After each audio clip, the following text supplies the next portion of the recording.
等咗2日2夜，綁匪終於出現咯。佢哋先扮成病人咧，咁呢個時候陳全仁就覺得好奇怪啦。私底下咧就話：點解你唔走啊？咁啊一吉落去，啪！哇！點知血流如注。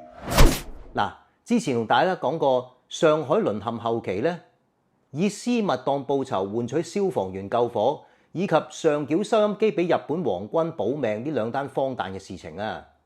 今日再講啲誇張啲嘅：1. 綁票；2.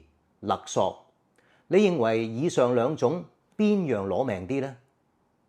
嗱，其實喺嗰個立立亂嘅時代咧，綁票真係家常便飯嘅。你估最明確嘅目標係乜嘢人呢？醫生咯，因為佢哋成日接觸病人，容易下手啊嘛。嗱，我舉一個例啊，當時上海咧有一個好出名嘅小兒科醫生，佢個名咧就叫做沈仲方。咁佢嗰間診所咧就係位於上海靜安寺路嘅一個叫做明玉坊嘅弄堂。咁當時咧呢個弄堂咧門口已經有2個巡捕把守噶啦。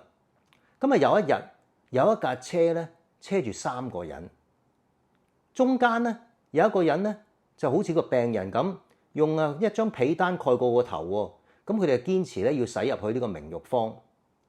咁啊巡捕見到，咦嗰個人挨住喺另外一個人旁邊，應該都係好病噶啦。咁於是就放行啦。冇幾耐咧，半個鐘頭之後，呢架車又出翻嚟咯。中間依舊咧都係有個人蓋住個頭。跟住咧，因為嗰陣時人多啊，巡捕咧唔為意，就放翻架車走。點知咧隔咗一陣，B 步 B 步 B 步，有一架警車咧急急駛到嚟明玉坊門口，對住啲巡捕講話：喂，我哋頭先收到電話咧，話沈仲方醫生俾人綁票喎。哦，呢一刻先知道，原來駛入去嗰架車咧，早已經偷龍轉鳳，將中間嗰個人咧變咗為沈仲方。原本嗰個綁匪咧已經係教腳逃之夭夭啦。以上嘅事情只係冰山一角啫。另外一單咧就係喉科醫生朱子雲，佢除咗係醫生之外咧，亦都係一間煙廠公司嘅老闆。咁啊，因為夠搭水啦，所以多次成為綁匪嘅目標。咁佢喺自己嘅屋企門口咧就裝咗2道閘。咁某一次咧，巡捕房就收到線報，話有一啲肇慶幫嘅綁匪咧準備打佢主意。咁於是當時巡捕房嘅阿頭叫做陸運輝咧，就率領一班手下嚟到佢屋企度布防。佢哋咧揀咗喺第2道閘門上面嘅小樓咧，埋伏咗3個便衣警探，靜待呢一班綁匪出現。等咗2日2夜，綁匪終於出現咯。佢哋先入咗去第1道閘門，然後準備入第2道閘門嘅時候咧，朱家嘅工人就話：我哋只係準病人入去啫。咁呢個時候，嗰班綁匪就現形啦，紛紛持槍就話：俾我入去。誰不知咧，第1道閘門已經俾工人落咗閘，佢哋咧就夾咗喺第1道同第2道閘門之間。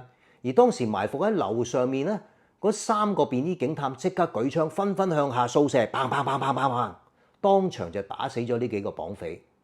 而喺出面咧，負責接應嘅綁匪咧，亦都一網成擒。呢一單警匪槍戰咧，震動咗上海，亦都足以證明當時嘅綁票咧係幾咁猖獗。朱子雲咧以為好幸運地過到呢一關啦，誰不知咧另一單勒索咧先至攞佢命。咁講完綁票咧，就講勒索咯。嗱，講少少背景先。舊日上海咧貪污成風，連法官都可以收買。只要有錢咧，你係黑可以變白，白亦都可以變黑。甚至係法院對面有間茶樓咧，專門係有啲律師嘅師爺咧係經營呢啲嘅事情嘅。咁而我哋呢位主角朱子雲侯醫咧，佢當時係位列上海10大名醫之一。佢最出色嘅咧就係幫人醫白喉。大家唔知記唔記得白喉呢個名啦？讀健教嗰陣時講過啦，呢種由病菌引起嘅病咧，其實都可以好嚴重嘅。會令到人呼吸困難啦、神志模糊啦，甚至嚴重嘅係窒息致死。咁但係呢個醫生咧，因為佢太有經驗啦，佢一眼唔使驗啊，就咁睇就知道你究竟有冇白喉。只要知道有白喉嘅話咧，同你打一支貝寧白喉針咧，就藥到病除噶啦。咁如果遇到嚴重嘅，譬如喉頭腫脹嘅話咧，佢有一手絕活，就係用手術刀一拮，放咗啲血之後咧，咁亦都刀到病除嘅喎。咁呢一日咧，呢一位嘅朱醫生如常就幫一個病人睇白喉啦。呢個病人咧就係一個橡膠工廠嘅女工友。咁啊發現，咦，佢個喉嚨真係幾腫喎，要動刀喎。咁啊一拮落去，啪！哇！點知血流如注，一路失血，一路止唔到血喎。嚴重起上嚟，醫生就決定咧，不如送佢去醫院啦。送到醫院諗住咧，就用電烙嘅方法咧，就即係電翻埋佢嘅傷口。但係點知電極都止唔到血，結果呢個女工友咧失血過多而死。咁啊，朱醫生就諗到大件事啦，於是咧就同佢嗰個嘅老公咧就私底下商量賠錢了事。咁諗住咧大事化小噶啦，點知咧呢一個女工友嘅橡膠廠老闆咧，本身就係一個白相人，即係古惑仔出身啦，睺中呢一個係一個勒索嘅良機。於是咧佢就夥同咗一啲報館嘅記者啦、律師嘅師爺啦，同埋幾個白相人咧，組成一個勒索團伙。咁咧半推半控咧，呢一個嘅女死者嗰個嘅老公咧就話：喂，我可以代你咧追討更多嘅錢喎。咁最初咧呢一個老公咧就唔係好願嘅，人哋都賠咗錢啦。咁但係佢話：喂，我可以讓你賠得更多嘅喎。咁於是咧佢哋呢個團伙咧，甚至喺中國飯店度開咗一間房咧，俾呢一個嘅老公咧喺度任住任食。咁啊務求咧，總之佢聽聽話，代佢咧去入稟法院提出訴訟，咁啊可以勒索佢啦。咁咧就揾報紙咧，將呢一單慘案咧大書特書，當場咧令到好多人知道咧呢一個醫生咧錯誤用刀咧，令到一個人失血致死。呢個時候咧，某一日陳全仁就收到個電話，有一個報館姚姓嘅記者就打電話入嚟，佢就話：喂，陳全仁，我相信你都識呢位名醫㗎，你會唔會可以代為做中間人，咁啊去幫忙解決呢件事咧？咁啊會有好處嘅喎。陳全仁一聽到呢件事就話：唔得，大家都係同行，我唔會做呢啲咁嘅衰嘢嘅。如果要做勒索嘅嘢咧，唔好預我啦。嘭一聲冚咗個電話。喺另一邊咧，朱醫生就聯絡咗醫師公會幾個朋友，同埋咧一個律師朋友叫做陸喜啊，一齊咧商量到底點樣處理呢件事情。咁當中咧有一個叫做丁仲英嘅醫生咧，其實佢就係陳全仁嘅老師喎。佢就話啦：我有一個徒弟咧叫陳全仁，佢係足智多謀嘅，不如你揾佢問佢攞啲意見啦。咁於是朱醫生咧就揾陳全仁。咁啊陳全仁就問翻呢個朱醫生轉頭：你打算點做啊？呢個朱醫生就話啦：我識得一個律師朋友叫陸喜，佢就同主審法官好熟嘅。而呢位主審法官咧，亦都成日嚟我屋企嗰度抽大煙，大家好好傾嘅。咁而家法庭嘅傳票咧，我已經收到啦，我就打算應訊。我相信憑呢個關係，再加啲意思咧，呢一單官司我係會贏，或者係罰款了事嘅啫。咁呢個時候，陳全仁心裏面諗一諗，就話翻俾佢聽咯。冇錯，你絕大機會咧喺第一堂嘅官司係贏，但係嗰班勒索嘅團伙咧，會因為呢一件事情咧而大做文章，話你咧使橫手，所以先贏到呢個官司，直接會影響到你嘅二審或者係終審，你好大機會會輸，同埋會坐監。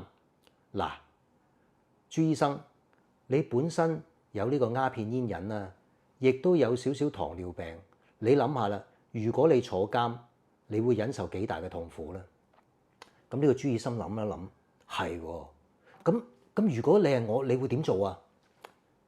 如果我係你咧，我就會而家一走了之，等嗰班勒索團伙咧冇咗勒索嘅對象，咁佢日日都喺度使錢供養緊嗰個老公噶嘛，自然就會山水喉散水噶啦。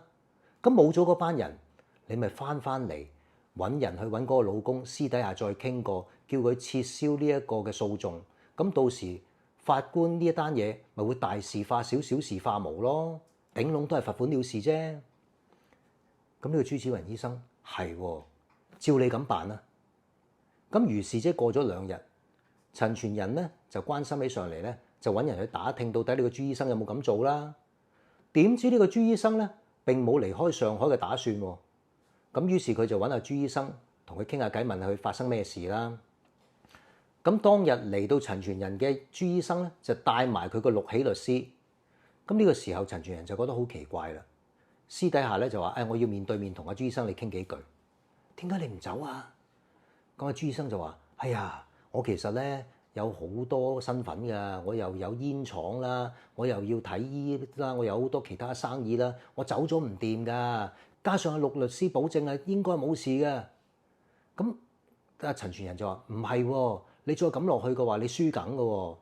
咁啊講到呢度咧，呢個陸喜律師咧忽然之間走咗入嚟，就講咗一句：喂，朱醫生你真係唔走得㗎，你走咗之後咧，上海係會一路咁通緝你，你以後翻唔到上海嘅。咁啊朱醫生咧就岌頭哦。咁事已至此啦，陳傳仁都無話可説啦。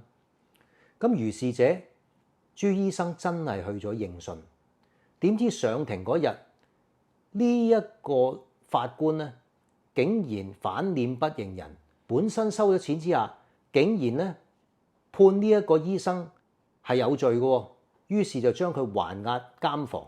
哇！呢個時候朱醫生咧就即刻好嬲啦，錢我又俾咗，原來呢一個法官同埋律師都唔係人嚟嘅，咁啊開始煙癮起啦。咁啊當然啦，就要洗橫手，俾啲錢可以喺監倉嗰度咧繼續食住鴉片煙啦。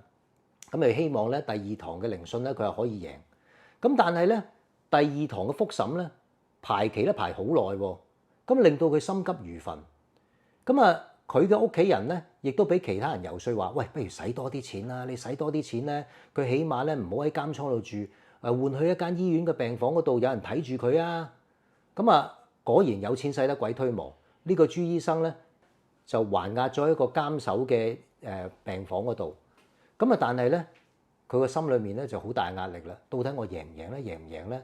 而另外一邊咧，亦都有人咧勸佢：喂，快啲俾多啲錢啦，俾多啲錢。雖然而家南京政府咧換咗個司法部長叫做羅君強，咁咧佢綽號叫羅青天嘅。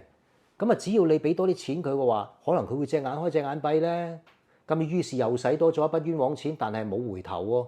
亦都冇任何嘅消息喎。咁啊，如是者等下等下，呢一個朱醫生糖尿病又加重咗，煙癮又加重咗，結果咧就瘦死咗喺呢一個嘅病房裏面。事後咧，陳傳仁收到3個消息。第一個消息咧就係原來呢一個老公咧良心發現咧，就覺得醫生曾經俾咗錢佢，佢咧就唔想再喺嗰班嘅勒索團伙控制底下咧，走去告呢個醫生，於是私底下咧就曾經走過出去揾呢一個嘅朱醫生，點知又揾錯地址，結果咧就緣慳一面。第二咧就係呢一班嘅勒索團伙見勒索對象都死埋啦，咁啊一定要閂水喉啦，於是就自動散水。至於第三件事咧，就係原來呢一個失血嘅工友咧，本身就係患咗血友病，咁即係換言之咧，邊個醫生落刀咧，佢都係會流血不止㗎啦。咁嘅意思係乜嘢咧？就係如果呢個醫生一早揾法醫去證明呢一個病友係有呢個病嘅話，話唔定佢就無罪釋放，極其量啊，都係罰款了事啫。呢件事咧，我都覺得幾發人心省嘅。喺一個貪污成風嘅社會裏面咧，好多人咧思想價值都扭曲咗，以為樣樣嘢洗橫手都會搞掂，放棄咗做一個正直嘅人。但係誰不知，其實有陣時我哋做事簡簡單單，直接面對，得出嚟嘅結果，話唔定比我哋想象中更加好咧。